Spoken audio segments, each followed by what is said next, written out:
Hello. Thanks for listening in to the New Legend podcast. We're here to celebrate and explore vintage 4x4's adventure, family, culture, and being a man in the 21st century. I'm here with our very regular co-host, Luke. Good morning. He's here all the time. And our good friend, Ash. Morning. Yeah, Ash, we did a previous episode bringing what is the brand of Ash to the world. And I can't really remember. I still can't remember what we talked about. I think just trip planning, adventure. Yeah. It was from dream to dirt, talking about like how do you go. Yeah, anyway, let's listen to the episode. It was really good. And Ash is a fascinating guy. So thanks for being here today. So far we're under 10 episodes in, and. Feeling good, Luke, about the duration of the episode so far? Yeah, I mean, they're longer than we expected. I think initially we were planning like that half-hour commute time, like you said. Yeah. But it's to me, a half hour of talking seems like a long time, but it goes by so fast. Well, today we're talking about gear, essential gear and equipment. So gearing up. How much is too much? What is the role of gear? Maybe we can even talk about what gear? What qualifies as gear? Like, what is the difference between equipment? Like, we had a little pre-discussion about like our tires, gear, and so we'll talk about that. Heated debate. Yes, does gear enhance, enable, or can it handcuff an adventure? And so, yes, this episode is because I'm just thinking there's actually some news that I want to talk about related to gear and equipment. Kind of a different topic, but at Easter Jeep Safari. That's happening. That's right now, or that just happened? It was just past. Okay. No, it's happening right now. Or it was this past weekend. I think it's wrapping up. Both. Whatever, but we'll get there. Today's episode, though, is supported by Kenda Tires. As we're talking about kind of essential gear and equipment, tires are really the foundational equipment to any build. You got to make sure you have good, safe, capable tires. And I beg you to go check out the Kenda Cleaver RT. In our opinion, it's one of the best kind of all-around. It's called the rough terrain, so it's right in between all-terrain and mud terrain. It's one of the best tires on the market, in my opinion. And we've logged many thousands of miles on them, and we will continue to do so. We're heading out to Flagstaff and Moab to the Expo West, in a couple weeks. And so we're going to be checking them out. Putting a lot of miles on a lot of different terrain. And going to Moab. Yeah, it's going to be fun. So check that out. Okay, so what did you work on this week? The terrible. Getting ready for Moab. I got a lot to do. And explain to us just again, if people are just checking in for the first time, what are the terribles? Yeah, so the terribles are kind of just our like sort of scrap bin scouts that we've built up. To take on road trips and prove kind of the budget build can still be used in today's age, and you can still have fun with it. That's right. Rescue a truck, put some good quality craftsmanship, some good work, maintenance. We're talking about gear. That's probably why this has been on my mind so much, because we are equipping these scouts to do more adventures, to be safe, all that kind of stuff. But yeah, it's really to get in touch kind of with our fathers and grandfathers and take adventures the way that they did. Yeah, so just wrenching on stuff old school. But yeah, mine's called the Terrible. And so this week I was putting a cage in it because I've seen a lot of videos of people flipping over in Moab. So yeah, I want to be prepared for the worst. That safety aspect is huge. Ash, how about you? You working on anything fun, any leather work or anything? Not so lately. I've been just fishing. Oh, nice. That's exciting. It's an early season kind of. Like fly fishing? Yeah. How's it been going? Touch and go. Yeah. But fun, the weather's super kind of weird. Yeah, fly fishing at least is something that can keep you preoccupied while you're fishing instead of just sitting staring at a bobber. What kind of stuff are you catching around here? Crappie, bass. Caught a trout the other day out of Ada Hayden, which surprised me. I saw one on Facebook you posted that was like a pretty nice fish. That was a largemouth from a farm pond. That was awesome. So farm ponds. Yeah. Classic. They are. Don't want to probably eat that though, right? I don't know. Yeah. A lot of DDT or whatever they got in there. But anyway, so I worked on, same, man. I've been... Same what? Ford Probe's almost out of the shop. I'm not working on it, but it's getting worked on. Getting all new suspension bushings. Working on getting excited to drive that thing. I'm pretty stoked. That, and then, my terrible's the Shenandoah, so I've been just doing motor mounts and transmission mount. Discovered, I knew it happened, but in our last trip out to Indiana, we were at the Badlands kind of off-road park. My motor mounts and or transmission mounts let go, and so the engine was just like, from in the cab, you just hear it banging around, and like my shifter would move like 8 inches left to right. Slapping you in the knee. Yeah, so at the time I put ratchet straps on it, and it did help, but now it's so nice having new poly bushings. So, and a lot of that you're putting on Instagram, the Terribles. Yeah, on our story feed. So if you're looking to check out some of that. Again, it's just a fun project. We build like these beautiful trucks you see in the shop each week, but just again, it's our way to connect back to my days in particular as a kid, just wrenching on stuff and putting our skills to use. Okay, so this week in automotive news, I did read that the moose, a rare but often deadly road hazard, moose strikes are on the rise. So that we don't really have a lot of moose in Iowa. Mooses. Meese. Yeah. But we do have deer. Yep. Really a plague to our lands. A plague, yeah. Not really. I mean, there's just so many deer, man. They're everywhere. I hit 2 this past winter, both in like nice trucks. It was terrible. One I hit like in the front. The other one hit me in the side. That's true. That was so. You were driving a truck to the SEMA show. Yeah, we were driving one of our New Legend Scouts to SEMA. Like a beautiful brand new truck. 65 miles an hour, 10 o'clock at night in Oklahoma or somewhere. I think it was Oklahoma. Somewhere over there. And this deer and I clipped its like hind quarter, so it just like did like three 360s and just spun off the road. But fortunately the bumper, we built beefy bumpers, big boy bumpers, and so big boy. It didn't hurt the truck really. It broke the winch. I think his hind quarter kind of slammed into the winch, but be careful out there, folks. Well, moose is like, dude, I've seen pictures of just like, it just makes your vehicle into a convertible pretty much. Yeah, 'cause I think they're so tall that they just land right on your roof. Pretty dangerous. So be careful. Ash, do you know Ash is a firefighter, so do you know like what time of year? It seems like it's in that like early winter. Well, usually like it picks up around harvest, like once they're out picking corn or beans, that it kind of forces them out of that habitat, because that's where they spend most of their summer. They don't have to leave cornfields at all. Oh, that's for the most part. So it just gets nutty, man. It seems like it's always that low light. Is that when they feed, kind of like evening when the light's getting bad and the sun's in your eyes and you're just like, I can't see anything? And early morning when they're moving. But like late or fall into winter, the rut starts, and so they're getting pushed around. Interesting. Watch out. But to our topic, I just saw this weekend on Instagram, and I know a lot of you guys know about this story and know a lot more than I do about it, but I do think it ties into gear and equipment. So at Easter Jeep Safari, I think it is called Easter Jeep Safari. There's always like it's a big event, so there's tons of people, and we should have Ash back on, because you're also like a licensed EMT or paramedic. EMT. So there's like crowds of people. So dude had a brand new Jeep, all tricked out. I don't know his experience level, but what I've heard is new to off-roading. And there's all these spectators, and came off this obstacle, and instead of hitting the brakes, nailed the gas. Oh, geez. And like plowed over there was a lady that got literally run over, and I think had to like lose her leg. But it was like field trauma, because you're up in Moab. There's nowhere to go.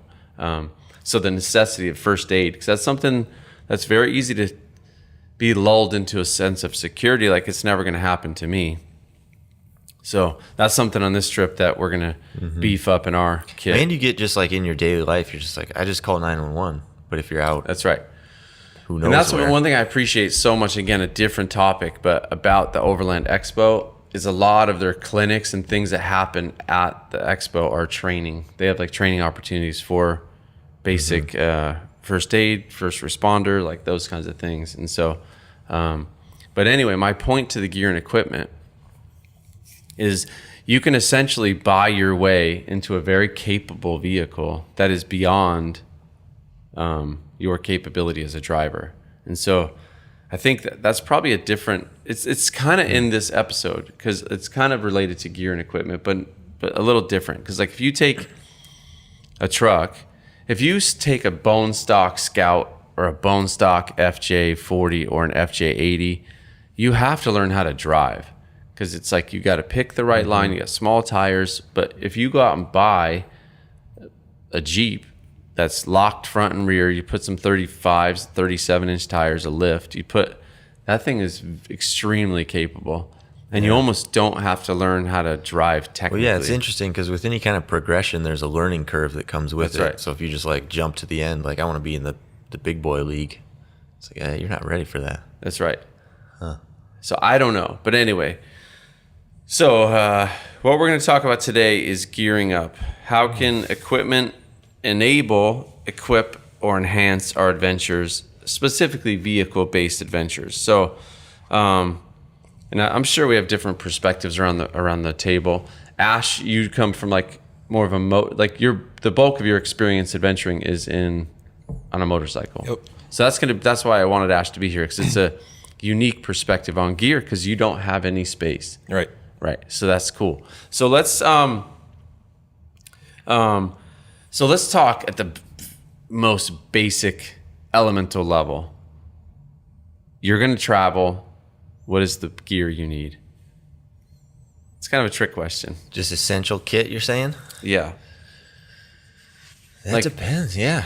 You need a place. You need protection. So, like for overnight, you can do it the expensive way. Yeah, you can just hit hotels. Okay, so you're talking specifically vehicle, right? Because we're talking vehicle based. So we got a vehicle. Because there's one layer beyond that. I was listening to, I think it was called Fieldcraft podcast, and they had our friend Scott Brady on there, and he talked about the three essential things, the three most basic necessities for travel in general. Oh, so we should just baseline this, and then to get to where you were going. Okay. It is identification, communication, and some kind of monetary, like a credit card. Because at the end of the day, that's like your dire situation. You need to have those things covered. Yeah, you're saying you need some kind of ID. And think about it, even in on-road travel, like if your vehicle's gone, like you need some way to communicate, some way to pay for, like I need to Uber out of here or hitch a ride. And he's definitely coming from like, I'm in Global Bogota, like how do I get, right. Yeah, you lose your vehicle, you lose everything. All you have, at least two out of those three is going to be essential. Okay, so I wonder if he just carries like hard cash or if Visa is accepted everywhere. I think he talked about on the podcast, just most of the places around the world accept some kind of credit card. You can pull just cash out of gold coins. Yeah, gold bits. Traveler's checks. Okay, so even before we get to that, travelers, remember that? Man? Yeah, that was a thing. So that was a thing. It was so awkward. I think I did it once when Heather and I were first married. We were like 19 or something, going somewhere. Let's get some traveler's checks. That'd be sweet. So let's back up before we get to that question. Okay. What is one memorable story or recounting a time when gear played a big role in an adventure? Good or bad? Good or bad? Yeah, because it could be too much gear. My gear failed, I shouldn't have brought all these glass vases. They're all broken. Or I didn't have something that I needed to have. Yeah. I got one. I think for me, like on I don't know if we've talked about this before, but on the Trans-Wisconsin Trail when my rear axle blew up, just having tools was pretty crucial. Like strategic tool. I mean, we weren't carrying like a gigantic toolbox, but strategic tools. That's good. Gave us, because that could have really I mean, I could have been there for days Right. trying to figure that junk out. So Because you had enough tools to essentially just enough tools to take the basics. rear axle apart Yeah. and remove the broken bits. Yeah. Interesting. Ash, you got one? Yeah, I'd say like having like tubes, like inner tubes, because my 950, for some reason, I've gotten so many flats on that thing. Like every trip, so many flats? Pretty close. Really? I had a front tire, a Continental front tire that I kept getting front flats, like no matter every time I rode, and would have to stop. I got to where it was pretty easy because I did it 3 or 4 times. Still But annoying. I'd run my hand inside the carcass of the tire looking for whatever was causing Continental, it. man. And You should get yourself some Kendas. I'll have to try them. And Big blocks. ended up there was a piece of aluminum wound into the tire. Really? And so just the corner sticking up. So over a couple hundred miles, it would rub a hole in the tube. And Interesting. so having the tire changing kit or tube changing kit and Yes. air pump. So that's kind of like we're seems like we're dancing on two things because like gear, you're right. I mean, tools and equipment and like maintenance stuff. Like an inner tube is almost like less of a piece of gear, it's more of just a piece of maintenance equipment. Yeah. We're kind of on the catastrophic side. Which is good because I really didn't think about that. What do you got then? Well, mine I think would be a lack of the most memorable one. Is a lack of gear. Like the first time, well, I can do a couple, but the first time I climbed Mount Shasta, again, we didn't really know. We were novice hikers, climbers. It was in March, so it was all snow and ice. But we did this route, like the main Avalanche Gulch, which is like the primary class 3, just like difficult, strenuous hike. There was like avalanche danger. So we're like, oh crud, like what do we do now? We didn't do any other route research, but we had this paper map, and so we'll do like, I think it was called Sergeant's Ridge or Cassaval Ridge. It was one of the ridges. So we get up there, and we had crampons and a ice axe. Like, what do you call the single ice axe? A Piolet. A Piolet. No helmets. Some Smith's like sunglasses. So a couple of things when we talk about gear and equipment. There's actually a lot in that story. Should have definitely had a helmet. But anyway, we got to this like treacherous part of this ridge where we're like traversing the edge of the ridge because the peak was too gnarly, and it was like at least 60 degrees. It was very steep, and we're just like toe pointing in and like ice axe around this and it's like 600 feet down. How many people are in your group? 3. And I was just... Are you guys roped together? No, that's the problem. That's the gear. We had no rope, and we had no business being on that thing because we had no idea where we were going. I mean, there's probably other issues with that. But so the first piece of gear, when we went back, we didn't make it. We bailed because we were just like too scared. And that was probably to date the most scariest thing I've ever done as far as an adventure. Because it's like, dude, if our feet slip out, we're just going for a ride, like very far. And probably, compared to good climbers, or like they would have just ran across that. But as novice guys, that was really scary. And so yeah, next year we came back, had the big old Luma rope, and it was like warm and sunny. And everybody's carrying 200 feet of rope each year. It's funny, but also sunglasses. Like I got bad retina, like snow blindness, and so that was painful. And yeah, so you gotta have good stuff appropriate for your adventure.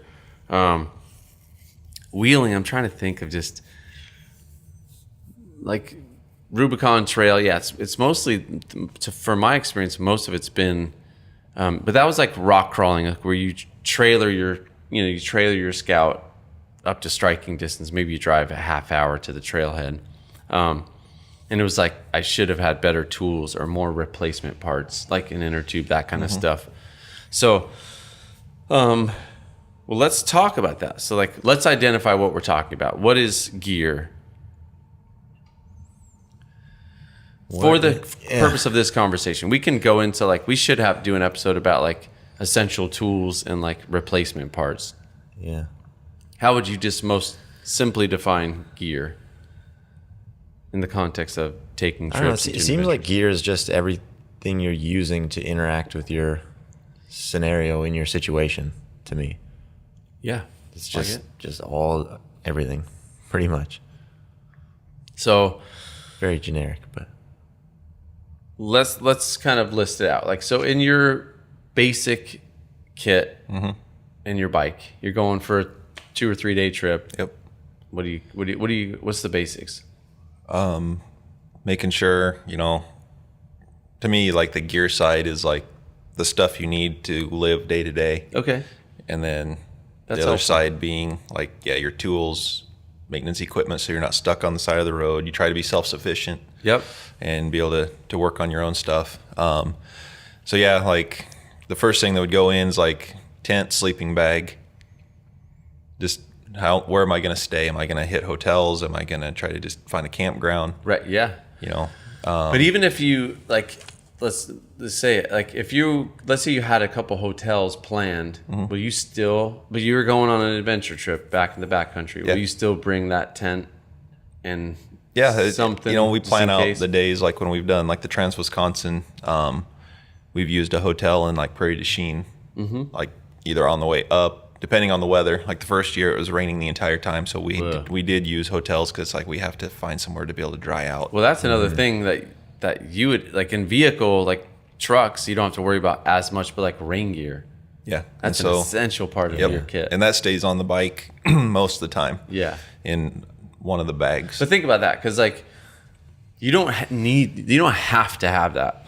You can go buy a garbage bag and put it on yourself, but you're going to be miserable. Just miserable. Good, wet but is like awful. that's the hard part too. Is like when I've helped people get into the motorcycling stuff that wanted to do it. It's like you need to spend money on rain gear. Like, Yep. you can go spend big money and get a Gore-Tex riding suit, coat, and pants that this is your one set, and if it rains, it rains. But you're looking at a couple grand, usually more than what some of these people have paid for their motorcycle. Well, let's see. Let's dig into that a little bit, because that's one of my questions. Do you get the best you can afford, or don't get it at all, or just get something? Get what you can afford that has some quality to it. Because especially on a motorcycle, like if you buy some cheap set of rain gear that's not designed for going down the road at 60, 70 miles an hour, it's going to disintegrate in the wind. Yeah. Right. To where you're going to end up wearing a duct tape rain suit. Is rain gear one of those things that you kind of like you get what you pay for, or is there's better brands and better deals to be had? I mean there's the super high end name brand stuff that, like I said, you're going to pay as much as what some people pay for their motorcycle for their trip. Right now, as much as I hate to admit it to the world, I'm using like Frog Togs just because I haven't seen a point. It's held up, and so it's like I don't really see a point in changing. And what is that? Is that like entry level, considered entry level, or is it considered almost disposable? I would say it's disposable. Like if it disintegrates, it doesn't cost a ton of money. $40 for pants and coat. If it disintegrates, it's basically Tyvek. And if it disintegrates, a couple pairs of them. No, I've got one set, and they've held up. Like I've got some duct tape on them from where they have torn a little bit, but so far they've held up. But I like that. I think because it's, again, like we talked about earlier, it's almost like you have to grow into the adventure. Because if you just go out, and let's say you make good money and you just go out and buy $5,000 rain suit, $20,000 bike, it's still an adventure for that person, but it almost robs you of like some of the progression of going. Yeah, I've learned like trial by fire. Like I've learned these Frog Togs. They're cool things. Like they're great, especially in a pinch. But maybe if you're gonna go like to the Grand, like Arizona, like it doesn't really rain there. But like let's say you're gonna ride to Alaska, and you're gonna be gone for 3 or 4 weeks. You just know that's not gonna hold up. But you've had short trips and short experiences to build up to know what you have to invest in, what you can get by with. I don't know if there's a way around that to because it's tough to just jump into the perfect gear, perfect level of equipment. Yeah. Versus starting out. Not even from a cost perspective, even just from there's everybody's different. You're using it a little different. Some stuff's going to work better. So I don't know.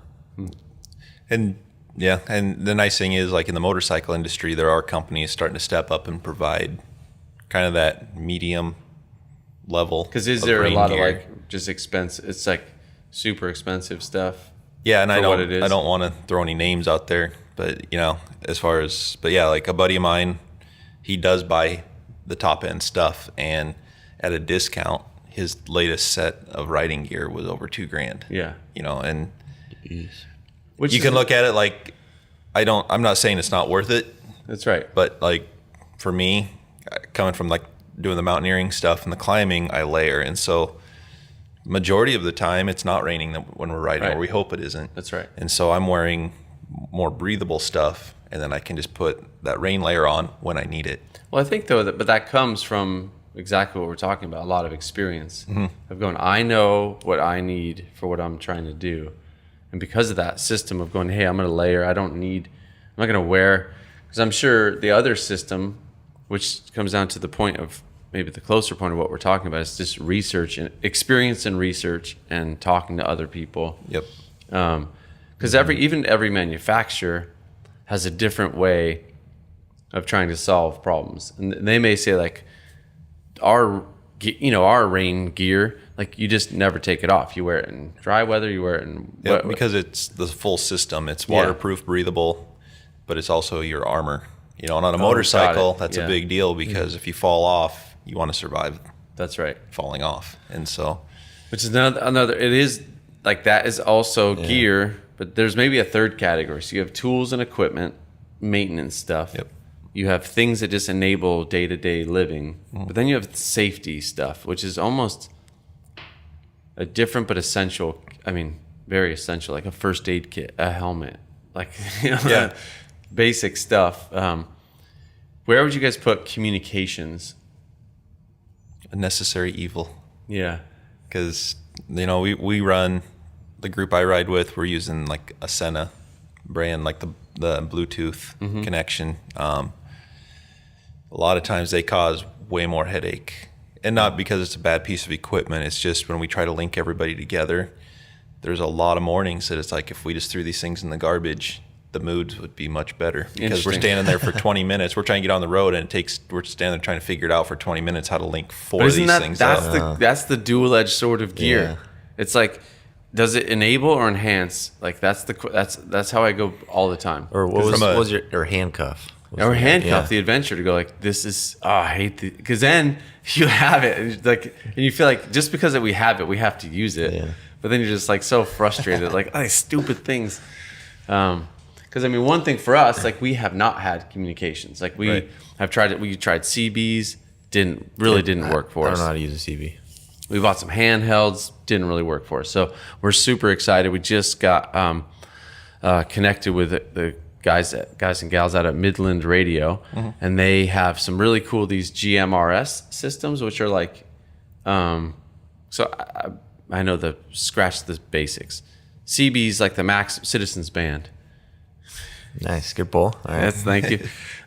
Maximum wattage allowable by whoever allots it is 4 watts. So that's pretty weak.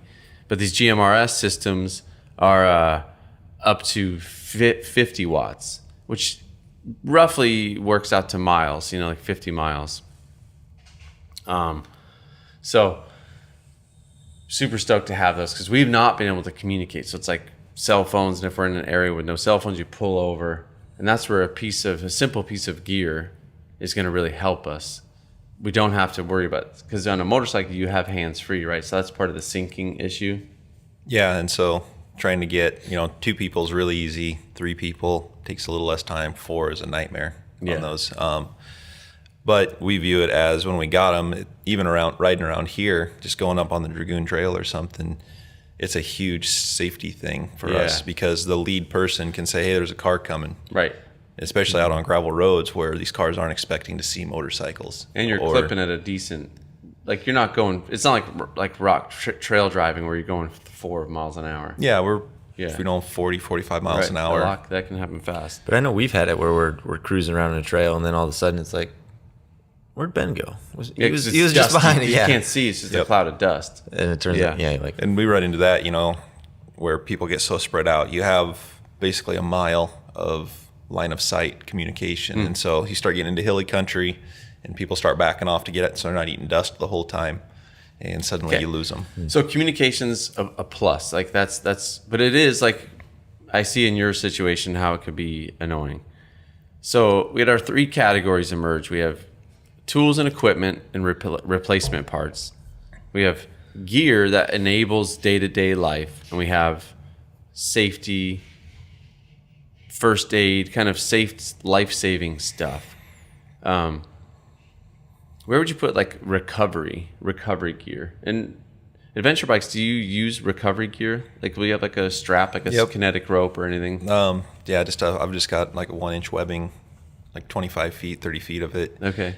And it's one of those, like on my 950, it's in the same bags as always having tubes, patch kit. Yeah. Like that, even if I was riding across town, you know, that bike's way too big to just throw in the back of a truck and take home. And so it's like I would probably pull off to the side and fix it. Yep. If it was possible. And another episode we're gonna have to do. We'll have Ash back and we'll talk about organization. That's another fascinating thing in a motorcycle. Like you have It's 3 or 4 cases of stuff. Like basically 3 or 4 different areas. Like you have your tank, bag or case. Yep, that's kind of your glove compartment or your center console. And you have your truck. side. What are those called? Panniers. Panniers. I don't know Okay. how But and those are like, what do you keep in those basically? That's where a bulk of the weight goes to keep the center of gravity low. Oh, right. Some guys, it depends. Like there's different trains of thought. That kind of to each is his own type setup. I've seen people where they have 3 feet on the back rack of stacked up bags, and it's like that's like carrying a passenger at that like point. in this, like Easy Rider when they have like the big old sissy bar thing, and they got strapped a big, to like, And it's like, to me, it's like full keg of beer strapped to that thing. Yeah. But do you have that back trunk thing? It's like for the 950, I just have a little tail bag. Tail bag, okay. And then like on my KLR, I've got a Pelican box that's on there. Unless I'm going on a trip, I take it off and then I use like a bigger like duffel bag, like a Sea Line or some kind of weatherproof duffel bag, and try to get the heaviest stuff down. And I guess that ties more into the organization tangent. But, well, cool. That'll be fun to talk about. So let's keep trickling away at the trucking. Let's keep nibbling away at the edges of like So let's answer this simple question. How can gear help the experience or how can it hurt the experience? So like your communications one, kind of both. Like it helps a little bit, it hurts a little bit. When does it take away from the experience? I think for me, going back to the organization is a pretty big thing for super annoying. Like if you have a day in a truck where you're just kind of messy and stuff's everywhere, it's so annoying. The rest of the trip, you're just like, I can't find anything. Okay. And so gear, to me, if I have too much of it, is highly annoying. Yes. So I tend to err on the minimalist side. Okay. So I know where everything's at, and I don't have stuff sliding around the seat and like at my feet. Right. And So just focusing everywhere. on really those basics. Yeah. How can it hurt? I feel like it can insulate you from the experience of not of suffering, but of just being in the moment. If you're always like on your gadgets and gear, and I like gear. I'm like I just bought a part. I've had like forever a Coleman little camp stove, and it's been cool. But it's the thing that is most annoying about it probably is like where to put it. It's like kind of an awkward rectangular shape, and it's like almost like rounded on the bottom with these little like bulged out feet, so it doesn't set real nice on things that aren't perfectly flat. And like those little green bottles of propane. Oh yeah. Those are annoying to me because it's like what you're saying in your truck. Like when you got 6 of those. You got 6 of those things, and like it's taking up half of your like storage containers. So I just went to a little 5-pound propane tank with a nice mount and a partner cooktop stove. That's just better quality. And not that the Coleman's failed me, but it's just I'm at the phase of my adventuring, and my daughter usually comes. She loves cooking, and my wife loves cooking when we're out. Well, and we're always in like a group of I don't know, 10 people or something. Yeah. So cooking is a pretty big, like we're going through a lot of those propane. Yeah, and they usually cook for everybody. And so having like, so I want that experience for them. And I just love quality handmade, like it's all local USA made. It's nice stuff. I like investing in companies like that. But that is also the benefit of seeing like less is more. Like too much stuff, it just starts to insulate you. You're just distracted by like mapping gadgets and this and that. Okay, so let's keep going. What are some of the basics? Basic kit. We'll talk trucks. You talk moto. Okay. Okay, so what do we got? For me, it's gonna be, like I said, tent, sleeping bag, some kind of sleeping pad. That's important. Very important, because if you don't sleep and then the next day, I mean, it can be a safety issue that if you're groggy, a little lethargic, especially on a motorcycle. Yeah, you got to be on it. You can end up on your head pretty quickly. So for the first however many years of my camping traveling, I never brought a pad.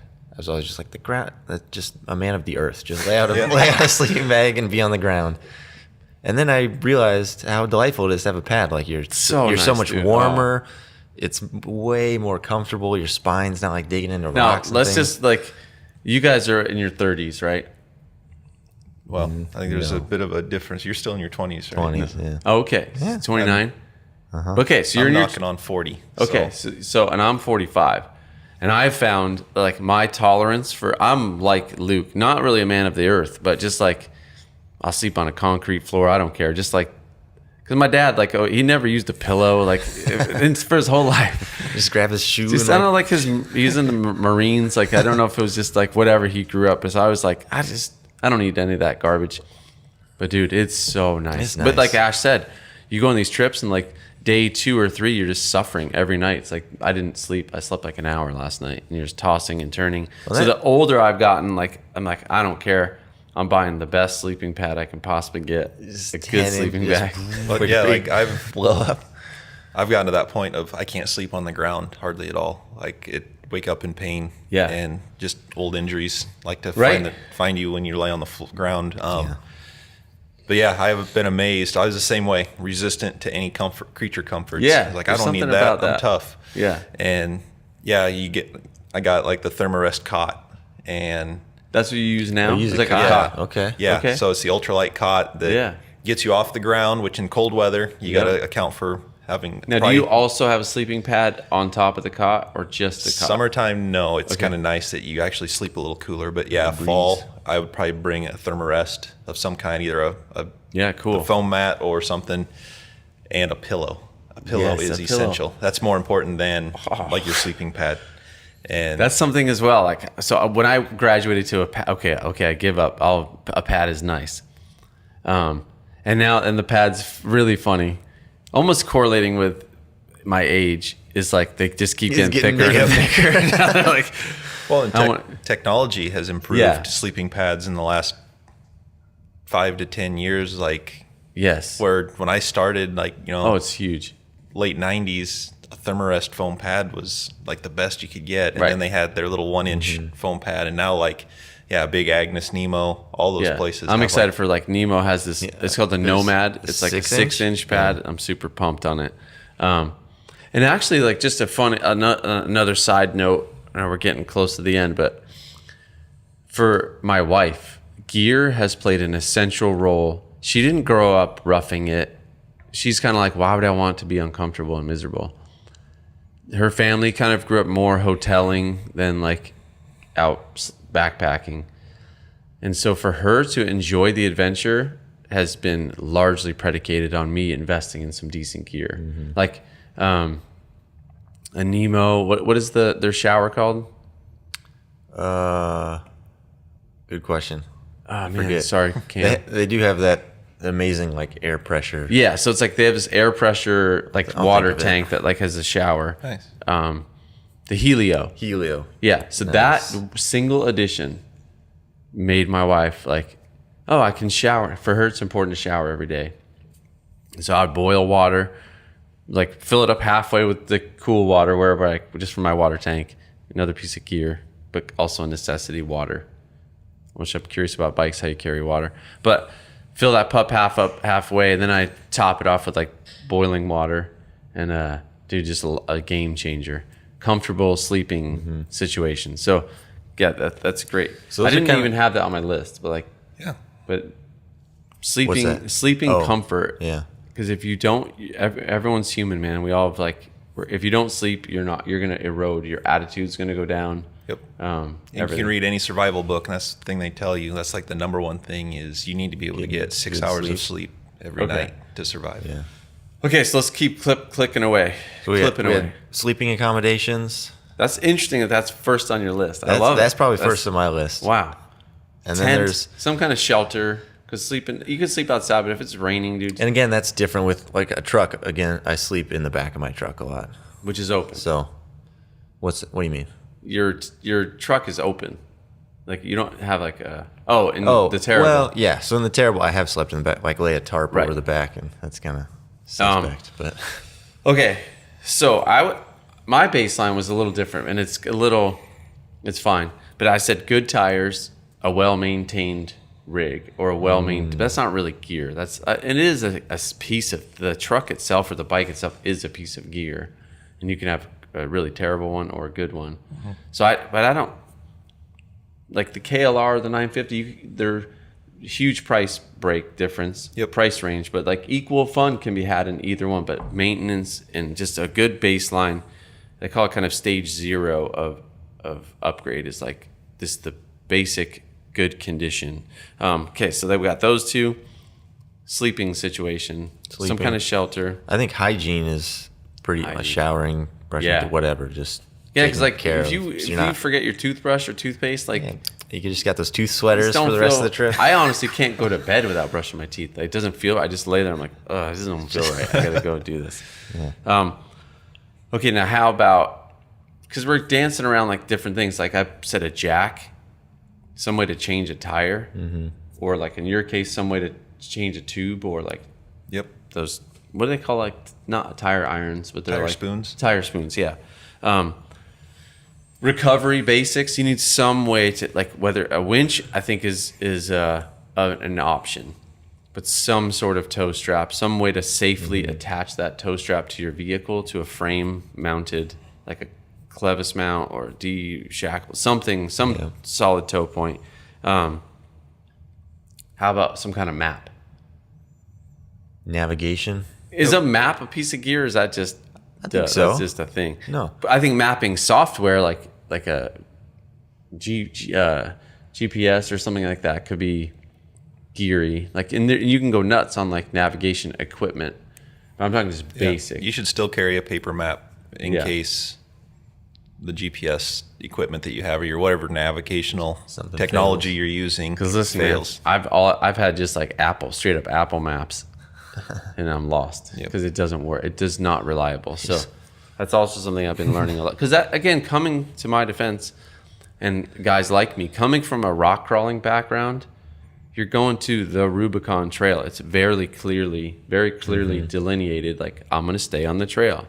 Or you go to the Fordyce Creek Trail. A basic map is okay. Mountaineering was different. You had to learn to read topo maps. But even still, it's like kind of the summit's there. But a topo map that's where I learned like that's essential. But now in the trucks, it's like more and more GPS is so helpful. Yep. Okay. So what's funny? I have a a tarp, some kind of sleeping protection. But this is interesting because like you can go from a basic tent to like, now I love rooftop tents because like you're off the ground, you're like sheltered from light, and there's different ranges of rooftop tents. You can go entry level at $700 to $3,500 for like maybe even more, $5 or $6 grand for a hard shell like Alu-cab, like really sick one. So, but that's all interesting. Different levels. Some people go like, I need to have that $4,000 tent. Other people are like, no, I'll sleep on the ground. Just lay out my sleeping bag on my roof. That's right. What else? How about air? Do you ever air down the tires? You can. I personally don't. My big thing is I run 30 pounds no matter what. Okay. That going down the road, it's smoother. And even like depending on the terrain, you know, like up in Wisconsin, South Dakota especially, you're riding on a lot of rocks. You want that, it's kind of that, finding that happy medium because you need the tire to flex and provide grip, but at the same time you have to have enough air that you don't get pinch flats left and right when you get a square edge. Motorcycles, it seems like, because you're airing down to get more grip, but then it seems like you're getting a lot more slow. Like a truck, there's some forgiveness, but on a motorcycle, that's pure connection. Like you lose a lot of control at a certain point. And it takes years of riding experience to mess with that and understand it. Like I can tell when my tire pressures are getting low because the bike pushes a lot more. The front end seems to wander on me. And interesting. So I got storage basics as a part of a gear system. Organization, pantry, cooking, like having a good cooking experience. Like the old days of just cracking a can of beans and like putting that on an open fire. It's romantic and nice. But it's nice to be able to have like the right stuff. I have the right cooking knife. I have some spices, some salt, pepper. Some Is that cumin. Dennis the Menace, where that old guy when he kidnaps him, he's like cooking beans, just like beans everywhere? I don't know. Well, good. I think we got to wrap up this conversation. I feel like we've just barely scratched the surface, and we're kind of all over the place because this was a helpful conversation for me, especially those think about them in kind of 3 categories. And what were your 3 categories again? So lay them out. Recap. Yeah, basic you have safety. Okay. Like which recovery, first aid kit, that all kind of falls in that. You have day-to-day life, like camp life. Like that would be how we traditionally think of gear, like tents, sleeping bags, cooking stuff. And then you have like food. your tools and equipment, which might be the recovery side, but just tools, spare parts, like that kind of stuff would be the other category. Yeah. But in talking about gear, we have a new set of friends that I'm super stoked about. The guys from Treaty Oak. We are on the search for recovery gear. We have like kind of hodgepodge old toe straps. We just had like not the greatest system for recovery. And I met this guy named Kyle. Oddly enough, we met in a funny way. We were both featured in the last episode of the Overland Journal. So New Legend was featured and his company was featured. And so I'm like, this looks awesome. And so, that was a cool, we talked about it and we laughed about that. But they make just super high quality, made in Texas recovery gear, like straps and kinetic ropes. And so we're stoked about working with those guys. And they have these curated kind of different, like 5 or 6 different level of kits from like the Weekend Warrior to like full expedition grade clevises, just fully set up in a nice, convenient kit. Because when you're stuck, you don't want to have to like, let me take my rooftop tent off. Let me take this off so I can get to like my recovery strap.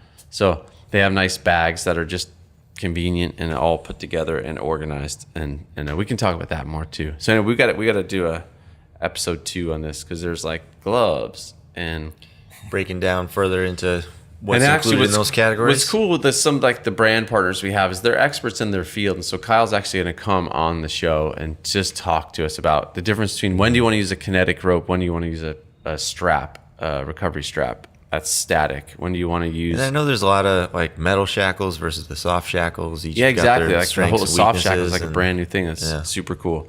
So anyway, we were going to close out the segment with just kind of...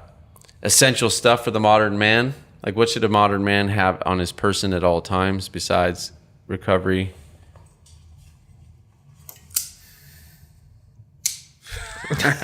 So one up with us as usual. So like that's kind of stuff. Like how can we be equipped with like, hey, I smell good, I look good, got some good duds, and I can cut stuff or clamp stuff or unscrew things or file things or open things. You'd be surprised how much that gets. I use a multi-tool by just carrying one.